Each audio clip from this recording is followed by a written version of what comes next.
So I'm sure you have seen many videos by now talking about market crash, and by now you probably understand what happened in the market this week and how Fed just killed the so-called rally.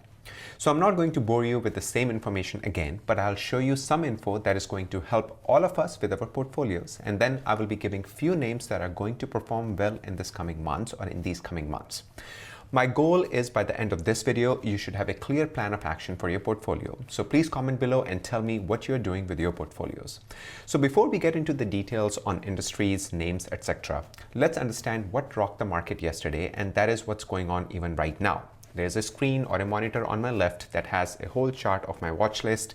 One moment it's green, one moment it's red. Market is so unsure and undecisive which direction it wants to take. So the number one thing, Fed's minute of meeting were released yesterday. And no, this was not a written statement or a done deal. This is just the talk, so we really don't know if this is going to happen. And that's exactly why market reacted the way it reacted.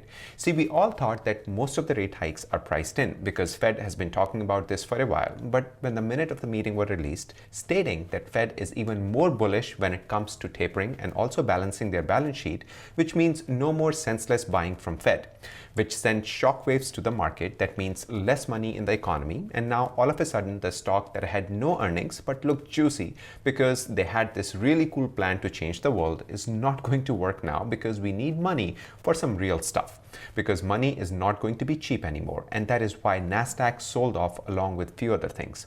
More on that later. Number two, market is getting ready for the CPI data that is being released on January 12th at 8:30 a.m. Now, market is estimating 7.1%. Previous number was 6.8% on inflation. If we get the reading of 7.1 or less, then that is already expected. So Fed is going to keep the same tone if, of course, market behaves till then, that is. But if the inflation number comes bad, or if the CPI shows no sign of inflation cooling in the coming quarters, then Fed has to change their tone in the next meeting, which will be on January 25th and 26th. That brings me to number 3 point, which is that we'll be watching on January 26th at 2 p.m. when the decision for rate hike will come in. Now, the market is expecting 2 to 3 rate hike, and the first one coming as early as March at about 0.25% or 0.25%. Any deviation from that will send shockwaves again. So with all that is going on in the next few weeks, how do you protect your portfolio against the market? For that, let's understand what is going on in the market, and let me share my screen to show you a few charts. So the first thing that I want to bring your attention to is, of course, on Nasdaq and the pain that we had on Nasdaq yesterday, and it's continuing today. So tech companies are losing the grip, but what we have seen is just a drop in the bucket, in my opinion. So take a look over here. So this is a chart of Nasdaq 100. So the white that you see over here, this line, this is Nasdaq 100. The blue line that you see over here is profitless tech, basically companies, those who are not profitable. And then the purple line that you see is expensive software. So in January of 2021, when everything was going to the moon, as we all have witnessed at that time, everything looked really, really good and really juicy. And if you look at the chart, the profitless tech really gained high momentum, thinking this is the future, that's what we are headed, and this tech is going to be here forever. And then, of course, the Nasdaq 100 was just going sideways for a while during January and February and March.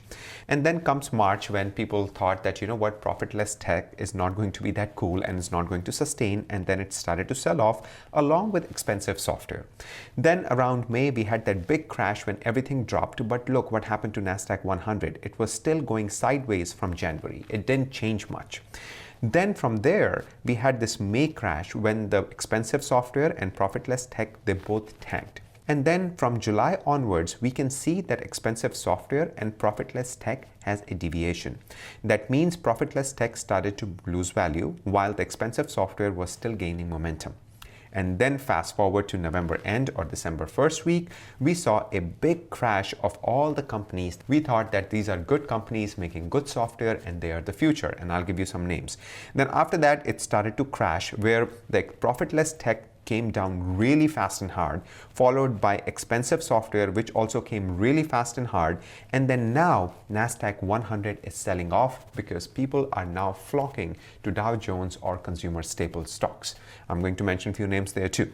So again, if you pay attention to NASDAQ 100, these are big companies, profitable companies with respectable PE ratios. They're still going in that upward direction. We see a weakness here, but they are not going to be like profitless tech or expensive software, which are in negative right now. But we could see the weakness happening in NASDAQ 100, and more on that in just a second. Now, next, let me share how we are doing with the overall weakness in both S&P and NASDAQ. So this is a chart of S&P 500 since 2017 or 2018 right here. So the biggest drop we have seen in S&P is during March of 2020 when it dropped almost 30%. The same kind of drop of about 30% happened in NASDAQ as well, right here as you can see.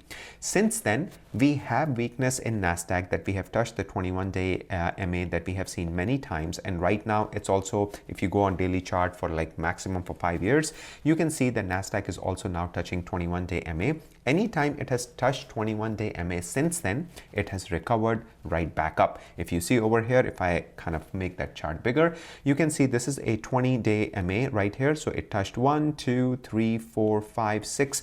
Anytime it has touched, of course, 5 times, it has gained the momentum back and it has gained it back. But what has changed now in that now we are seeing more and more profitable tech and companies with respectable PE ratio are sustaining this part. All the profitless tech and all the expensive software are losing ground big time, and I don't see there is an easy comeback for these companies. Now, next, let me share how the funds have been flowing in the tech sector. So this is a fund flow for the tech sector. And as you can see, in December 15th, when we had that big sell-off, see what happened. Everybody went in the tech. That means this is the fund coming into the tech, and this is the fund going out of the tech. So in December time, December 15th, this is a big sell-off day when we had that everybody was selling off. The money actually came into the NASDAQ 100. Basically, people are putting more and more money in. This is one of the highest. One of the first highest was in March when we had that big sell-off. Then people kind of flocked to the main major companies, and they really did well. You see all the money coming in. And then after that, this is the highest peak that we have seen was December 15th when we had that major sell-off, and everybody started to sell off from profitless tech, and they actually parked their money in, of course, NASDAQ 100 or profitable tech, I should say. Now what happened yesterday was when we had that big sell-off, people actually started to sell off from NASDAQ because people are now going into more consumer staple companies and companies that basically have real earnings, real need, and real growth. They have been like sitting on the sidelines for all this time, and now they're gaining momentum. So this is all that's happening in front of our eyes. And next, I'll show you some direct names where you would want to invest and few names which you want to stay away from. But before that, let me explain this chart. So right here is S&P 500 chart with a PE ratio. So the green that you see is basically higher PE ratio companies, and the white that you see is S&P 500. See what happened in March of 2020 when we had that big COVID crash. After that, you see the companies with high multiple on PE ratio started to pick up steam, and they actually beat S&P 500 up until March of 2021. March of 2021, when we had that big crash, everything then came down, is you can see that all the high PE ratio companies, they lost momentum. Since then, they have been losing momentum. After that came May crash right here when everything just went down. And since then, we have seen all the companies. You can actually go and look at, for example, UiPath or Path. You can see the companies since March, it has been losing track. And that's what happened right here. Companies that has high PE ratio, they started to lose steam while S&P continued to climb up. That means people were actually putting their money in more respectable, in more profitable companies. And then as you can see over here, S&P started to go down, but companies with higher PE ratio started to come down. This was a very cool chart. When I basically saw it, I was like, it completely makes sense why we are seeing that market is making higher highs every day and it's all-time high, while some of our portfolio or some of our names in our portfolio are losing and bleeding. So you see, market rotation happened a while back, but we are noticing it now. But the argument can be made that while everyone is selling high PE non-profitable companies and flying to low PE profitable value companies, then rotation should come back to these high PE companies. In theory, yes. But what has changed is that access to free and abundant capital is not there anymore. There could be a company that is not of value and profitable, but could give you 2x return, but the sector will be suppressed for a while until we get the fear out of the market. So now let's talk about a few names that you want to invest in. And so one of the industry that is going to rock 2022, in my opinion, will be semiconductor, just because of what we are seeing in the market. So companies like Nvidia, AMD, Micron Technologies are great buys in this weakness for long-term investing. Companies like Apple, Tesla, Google, Trade Desk will be winners in 2022. They are great buys even with higher PE of Tesla, for example, because of so many catalysts that it has in 2022. Same could be true for some non-PE companies, that they have an amazing catalyst or some amazing news that's coming. So I'm talking about a sector as a whole.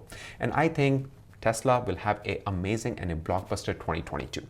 So now let's talk about few names that you need to avoid. Names like Paysafe, DraftKings, Lucid, Rivian, Path are few names that has good business idea, but number one, either they are too expensive. Number two, they are long way to profitability. So stock like these are getting killed right now, and what looks like will be in the short-term future, because everyone is flying towards the safe stocks like Apple, which will have a monstrous 2022 in my opinion. So I'll end this video by saying this. Buy the dip on quality names which you know have a product or service that makes a difference in your lives. And we all know what those names are.